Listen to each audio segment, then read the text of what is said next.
Okey, kita tengok bab 2. So 2.1 saya dah bincang tentang medan elektrik dan pengaliran charge. Okey. Medan elektrik dan pengaliran charge. Jadi apa itu charge? Okey, seperti yang you dah tahu, kita ada proton, kita ada elektron. Okey, positif charge dengan negatif charge. Okey, so kalau positif dengan positif dia akan tolak. Kalau positif negatif dia akan tarik. So bayangkan positif charge dia macam lelaki, negatif charge macam perempuan. So jantina berbeza, dia akan tertarik antara satu sama lain. Okey, so ini adalah charge. Okey, charge positif, charge negatif. Kalau satu objek dia charge negatif, bukan maksudnya dia tak ada charge positif. Okey, ini masuk dalam itu dia ada charge positif, ada charge negatif. Cuma bilangan charge negatif dia lebih daripada charge positif. Okey, itu maksud dia. Okey, begitu juga kalau objek dia charge positif, maksudnya charge positif lebih banyak daripada charge negatif. Okey, itu maksud dia. Saya rasa you dah belajar dekat kimia, dalam kimia. Okey, so ini pun saya dah bincang dalam lesson yang sebelum ini. Okey, so ini cuma menunjukkan bahawa charge boleh bergerak atau dipindahkan. Okey, so bila kita ada mengalirkan charge, itu adalah arus elektrik. Okey, arus elektrik maksudnya pengaliran charge. Okey, kadar pengaliran charge. Kita tengok sama ada dialih dengan cepat atau lambat. Okey, so formula dia I adalah arus elektrik, Q adalah jumlah charge, dan T adalah masa. Okey, so bila ada formula yang berkaitan dengan masa, seperti you belajar dalam kimia bab 1 tingkatan 5. Okey, kadar tindak balas mesti berkaitan dengan masa. Okey, so kalau masa dia cepat, maksudnya dia punya kadar dia tinggi. Okey, kadar dia tinggi. Okey, jadi kalau arus elektrik dia mengalir daripada positif kepada negatif. Manakala elektron akan mengalir daripada negatif terminal kepada positif terminal. Unit SI seperti yang kita belajar bab 1 form 4 adalah ampere. Okey. Okey, lepas tu macam mana kita nak lukis medan elektrik? Okey, ini saya pun dah bincang. So kalau positif charge dia akan keluar. Okey, dia akan keluar. Manakala negatif charge dia akan masuk. Okey, masuk. Okey. So ada prinsip-prinsip untuk lukis garis daya elektrik dalam medan elektrik. Okey. So garis tidak boleh silang. Okey, garis dia tak boleh silang. Okey. So satu lagi dia kena 90 darjah. Okey, kalau dia kena pada permukaan ini dia adalah 90 darjah. Okey. Alright. Lepas tu kita ini pun saya dah bincang. Dan satu latihan diberikan, saya harap you sudah buat. Okay. Okay. So saya cuma nak bincang ini. Kenapa sini dia lengkung? Sebab biasanya di penjuru dia lebih banyak charge. Okay, lebih banyak charge, so dia akan lompat. Okay, dia akan lompat dengan satu lengkung dan ke negatif. Okay, kalau di sini dia akan straight saja. Okay, straight saja. Okay. Okay, seperti ini pun saya dah tunjuk dalam YouTube. Okay, balik boleh tengok. Okay, so hari ini kita akan sambung tengok hubungan antara arus elektrik dengan beza keupayaan. So 2.1 dah bincang tentang arus elektrik. Okay, arus elektrik maksudnya kadar pengaliran charge. Okay, charge. Okay, so kita nak tahu apa itu beza keupayaan. Okay, sebenarnya beza keupayaan dia adalah voltan. Okay. Macam bateri dia ada 1.5 volt. Okay, 1.5 volt. Tapi kita tak guna perkataan voltan. Okay, kita guna beza keupayaan. And then bila nak naik sekolah kita akan buat eksperimen untuk menentukan hubungan antara arus elektrik dengan beza keupayaan. Okay. Dan seterusnya kita dapat menguraikan hubungan antara kedua-dua ini. Okay. Seterusnya, apakah itu hukum Ohm? Okay, Ohm adalah nama seorang saintis. Dan seterusnya, apa itu rintangan? Okay, saya rasa benda-benda ini mungkin you dah belajar PT3, cuma kita recap balik. Okay. Dan apakah faktor yang mempengaruhi rintangan? And then akhir sekali kita selesaikan masalah yang melibatkan pengiraan dan formula dan menguraikan superkonduktor. Okay, so kalau kita tengok gambar ini, okay, so kalau antara kedudukan X dan Y, yang manakah tinggi tenaga keupayaan? Okay, masih ingat apakah formula tenaga keupayaan tak? Okay, E sama dengan mgh. Okay, mgh. Okay, dan kalau kinetik, okay, ini potential energy ya. Kalau kinetic energy, E kinetik sama dengan separuh mv kuasa 2. Okay, dua-dua ini dah belajar form 4. Okay, so saya rasa you mungkin dah lupa. Kita kena recap ulang kaji balik. Okay, tujuan saya buat kelas ini supaya kita dapat habiskan silibus awal. Bila kita habis silibus awal, kita ada banyak masa untuk buat ulang kaji. Okay, kita pun tak tahu bila sekolah akan buka. Okay, sekarang kita tengok case dah mencecah 1000. Okay, so kalau kita tengok graf Itali lebih kurang sama. So sekarang Itali pun dia punya bilangan case pun banyak sangat, berapa puluh ribu. Okay, so mana tahu kan. So kita harap keadaan Malaysia dapat distabilkan. Okay, so tenaga keupayaan ini dia bergantung pada ketinggian dan juga jisim. Okay, so kalau semakin tinggi, maksudnya tenaga keupayaan dia semakin besar. So of course X tenaga keupayaan lebih tinggi. Okay, jadi bila tenaga keupayaan tinggi, bila saya lepaskan apple ini, adakah saya perlu buat kerja untuk menggerakkan apple daripada X ke Y? Tak payah, sebab kita tahu ada daya graviti. So bila tenaga keupayaan ini, dia akan semakin kurang menjadi tenaga kinetik. Okay. Tetapi kalau saya nak gerakkan apple daripada Y ke X, senang tak? Tak, sebab saya perlu lakukan kerja. Okay, saya perlu lakukan kerja supaya dapat mengatasi apa? Berat. Okay, berat dan juga tenaga. Jadi bila X ke Y, tak payah buat kerja. Tapi bila Y ke X, perlu buat kerja. Apa maksud dia sebenarnya? Maksudnya, bila kita mau gerakkan sesuatu, kita perlu buat kerja. Okay? Kita perlu buatkan kerja. So, begitu juga kalau kita tengok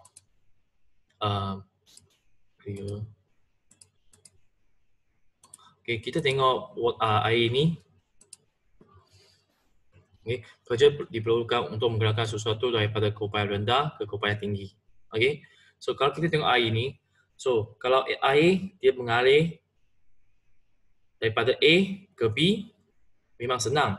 Tapi kalau B ke A, susah. Macam you punya toilet. Okay, toilet kalau you duduk di tingkat 2. Okay, kalau air nak pump ke tingkat 2, okay, tak senang. Dia perlu satu pump untuk pump air ke atas. So dia perlukan satu kerja. Tapi kalau air mengalir daripada atas ke bawah, dia senang saja. Dia cuma alir.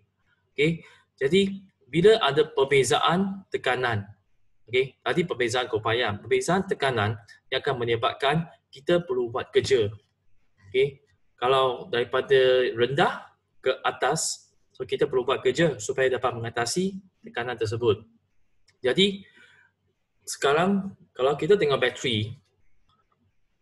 bateri, kenapa kita nak letak bateri? Okay, ini adalah bateri. So biasanya charge dia tak akan mengalir sendiri. Okay, so apa yang berlaku adalah kita perlukan bateri untuk menggerakkan elektron. Okay, menggerakkan elektron supaya elektron dapat mengalir melalui wire.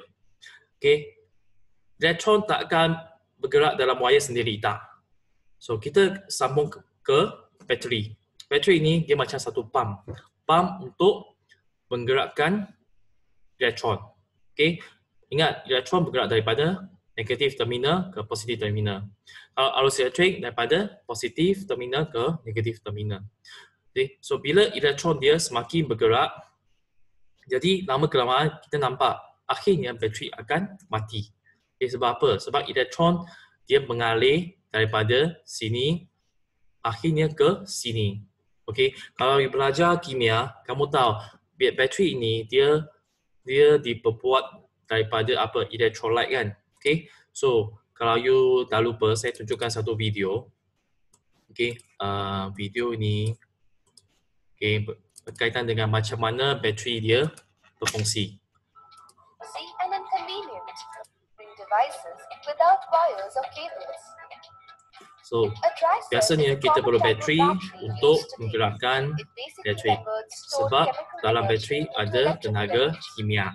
Dan kimia akan ubah kepada tenaga elektrik. Okay. So, kita ada anode dan juga cathode. So, biasanya, saya skip je. Okay. Cathode, anode, electrolyte. So, biasanya elektron dekat sini, apa yang berlaku bila kita sambung kepada wire, so elektron ini akan cuba tertarik bergerak ke positif terminal. Dia tak akan bergerak melalui sini. Sebab apa? Sebab tengah-tengah ada electrolyte. So, ini menyebabkan elektron dapat bergerak. Okay, so bila bergerak, dia akan menyebabkan lampu akan nyala. So, lama-kelamaan elektron semua akan bergerak ke sini. Okay, so bila dah bergerak dengan semua, maksudnya bateri sudah mati. So, akhirnya bateri dapat berfungsi. Okay, itu adalah tentang bateri. Okay, jadi Yahweh sekarang ada suara? Dapat dengar bunyi tak? Okay, sebab Yahweh dia kata tak dapat dengar bunyi. Okay, so kembali kepada kita punya slide. Okay, so kita ada dua keupayaan. Okay, keupayaan tinggi, keupayaan rendah. Okay, so apa yang berlaku adalah, so bila saya sambungkan voltmeter, okay, ini adalah voltmeter. Okay, so apa yang berlaku bila elektron daripada sini bergerak, okay, lepas tu dia akan bergerak ke sini. Bila berlaku daripada keupayaan rendah ke keupayaan tinggi, so bateri ini dia akan buat apa? Dia akan tolong kita untuk gerakkan elektron supaya dapat bergerak. Okay, supaya dapat bergerak. So, kita sekarang tak cakap voltan. Okay, or English we call voltage. Kita panggil beza keupayaan. Okay, so apa itu beza keupayaan? Dia adalah kerja yang diperlukan untuk menggerakkan satu kolom unit charge daripada satu titik ke titik lain. Okay, dalam benda elektrik. So just imagine, okay, seperti yang saya kata, kalau air kita nak alihkan daripada bawah ke atas, kita perlu buat kerja. So charge dia tak akan bergerak sendiri. So kita perlu buat kerja. Kerja ini dilakukan oleh bateri. Okay, bateri akan lakukan kerja untuk menggerakkan satu kolom unit charge daripada satu titik ke titik lain. Itu adalah definisi beza keupayaan. Okay, so 1.5 volt maksudnya apa? Okay, nanti kita tengok apa formula dia. Okay, formula dia adalah kerja yang dilakukan bahagi kuantiti charge yang dipindahkan. Okay, so W for work, Q adalah charge. So kalau bateri maksud dia 1.5 volt, apa maksud dia? Maksudnya saya perlukan 1 joule untuk menggerakkan satu kolom charge. Itu maksud dia. Okay, 1.5 volt maksudnya saya memerlukan 1 joule untuk menggerakkan satu kolom charge. Okay, itu maksud dia. Okay, so formula ingat V sama dengan W per Q. Okay, V sama W per Q. Okay. Okay, seterusnya kita tengok. Okay, so contohnya 3 kilojoule tenaga elektrik di dalam pemanas air telah ditukarkan kepada tenaga haba apabila charge 6 kolom mengalir melalui nia. Berapakah beza keupayaan yang berentasi pemanas air itu? Okay, so macam nak buat? So kita 3 kolom ini, 3 kilojoule ini adalah W. W sama dengan 3 terus tukar darab 10 kuasa 3 joule. Dan 6 coulomb ini adalah Q. So, carikan V sama dengan berapa. Okay. So, formula V sama dengan W bagi Q. Mana W adalah 3 darab 10 kuasa 3 bahagi 6. Dapat jawapan berapa? Berapa? 500 volt. Okey, 500 volt.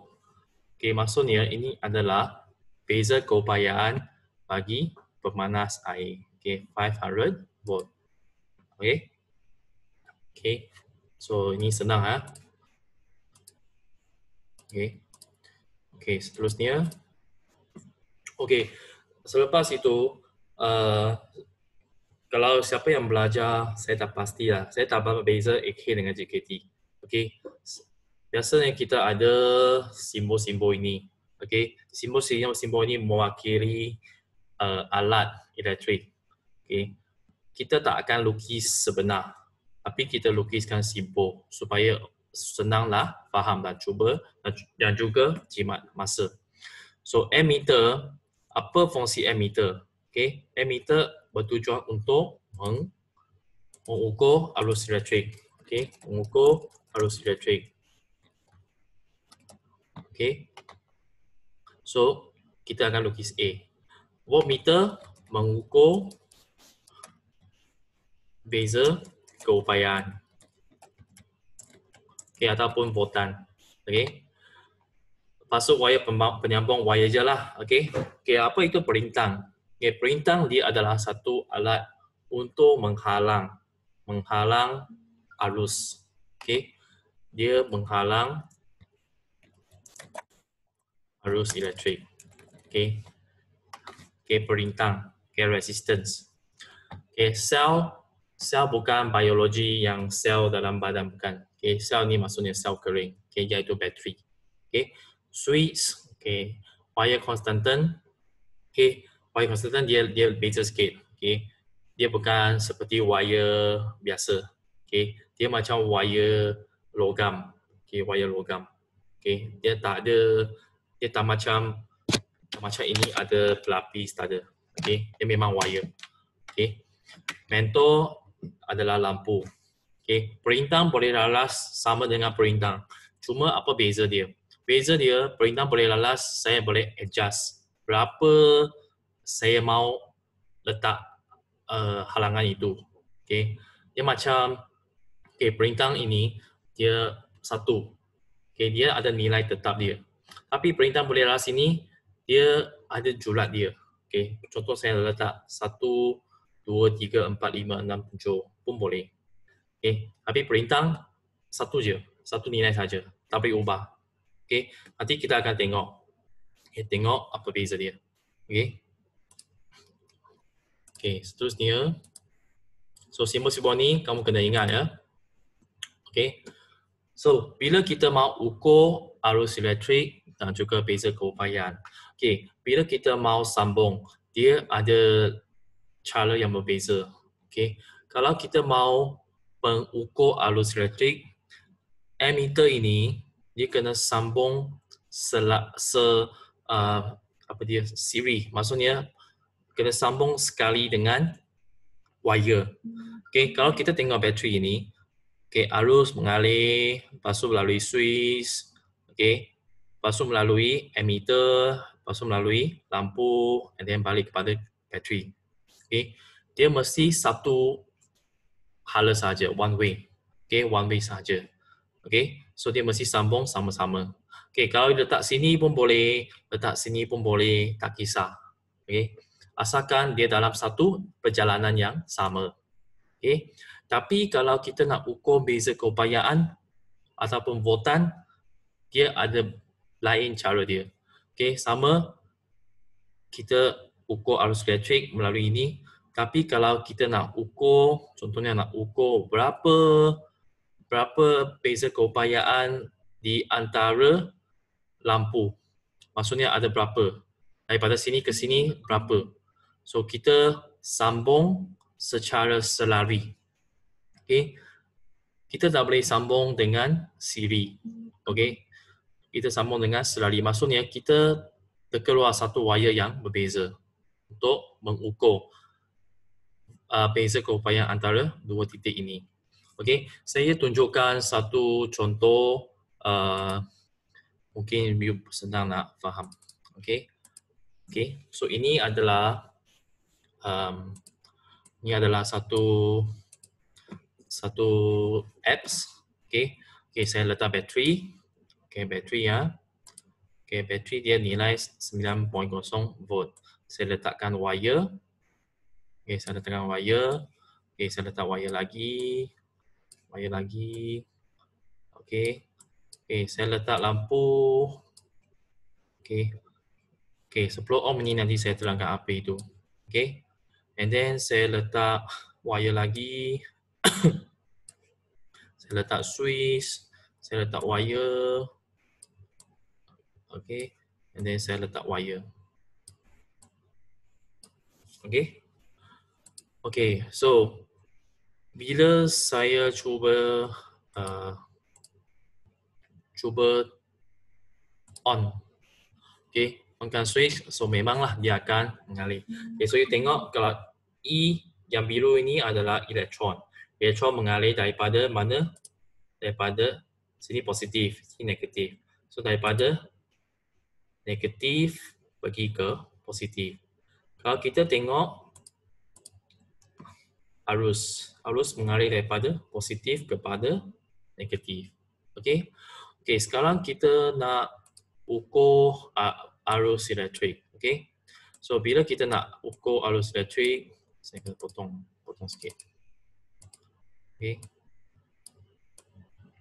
So bila kita nak ukur arus elektrik, kita kena sambung dengan perjalanan yang sama. Okey. That means here. Okay. Tengok satu way, one way sahaja. Kalau saya on kan, ini adalah arus dia. Okay, arus dia. Okay. Dan bila saya letakkan voltmeter, okay, voltmeter. So voltmeter saya letak di sini dan sini. Terbalik. Okay. So you tengok dia sebenarnya ada wire. Satu wire yang terkeluar, satu wire terkeluar. Maksudnya saya ukur titik sini dengan sini. Berapa beza keupayaan dia. Okay. So dia adalah 9 volt. Okay. Kalau saya ukur bateri pun sama juga. Okay. Jadi itu cara kita nak guna ammeter dengan voltmeter. Okay. Itu cara kita nak ukur nak guna ammeter dengan voltmeter. Okay. Alright. And then kita kembali kepada slide. Okay. Okay. So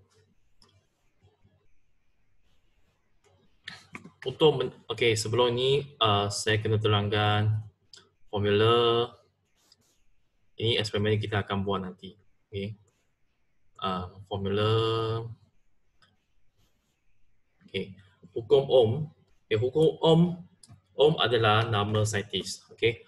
Hukum Ohm menyatakan bahawa beza keupayaan orientasi konduktor, okay, sama ada wire ataupun konduktor lain, berkadar terus dengan arus yang mengalir. Okay. Kalau pendek kata, V berkadar terus dengan I. Saya tak tahu kenapa jam. Okay. Okay. Jika suhu dan sifat fizikal lain dikekalkan. So maksudnya, kalau semakin tinggi arus, semakin tinggi beza keupayaan. Atau terbaliknya, semakin tinggi beza keupayaan, semakin tinggi arus. So just imagine, kalau saya letak banyak bateri, maksudnya dia lebih banyak arus elektrik. Kalau saya letak sedikit bateri, dia punya current akan sedikit. Okay, itu maksud dia. Okay, so beza keupayaan dengan arus elektrik adalah berkadar terus. Okay, berkadar terus. Jadi dia pun kata satu formula di mana sangat popular untuk pelajar yang belajar fizik, iaitu V sama dengan IR. V sama dengan IR. V sama dengan IR. Di mana V adalah beza keupayaan, I adalah arus elektrik, dan R adalah rintangan. So bila kita susun semula, R sama dengan V bagi I. Unit untuk rintangan adalah ohm. Unit untuk rintangan adalah ohm. Jadi rintangan dia bergantung kepada beberapa faktor. Contohnya panjang konduktor, luas permukaan, jenis bahan dan suhu. You can imagine rintangan dia macam kalau kita bergerak, kita akan mengalami geseran, friction. So untuk arus elektrik dia pun ada friction. Cuma friction dia bukan geseran. Kita panggil rintangan. Rintangan. Dia akan ada penghalang dia. Contoh kalau kita lari dekat udara, kita ada kapal terbang, so dia ada rintangan udara kan. So kalau untuk arus elektrik dia pun ada rintangan. Rintangan dia. So ingat formula V sama dengan IR. V sama dengan IR.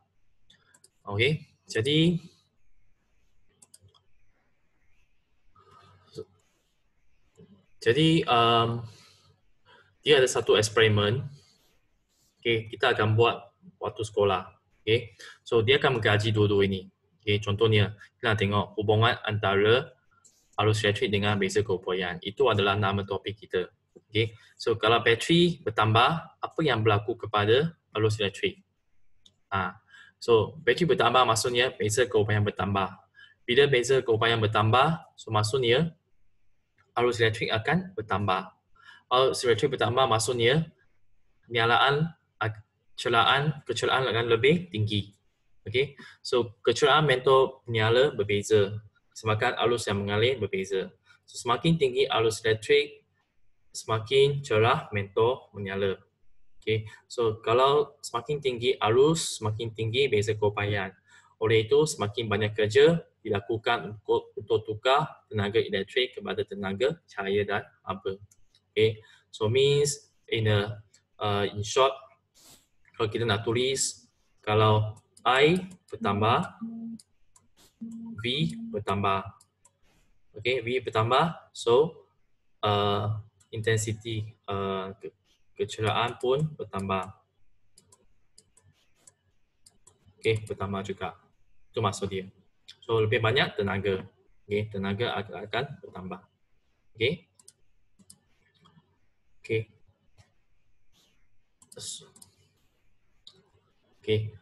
So paper ini adalah paper 3 lah. So kalau MV adalah arus elektrik, RV adalah beza keupayaan, dan constant variable CV seperti panjang wayar konstantan, luas permukaan, suhu.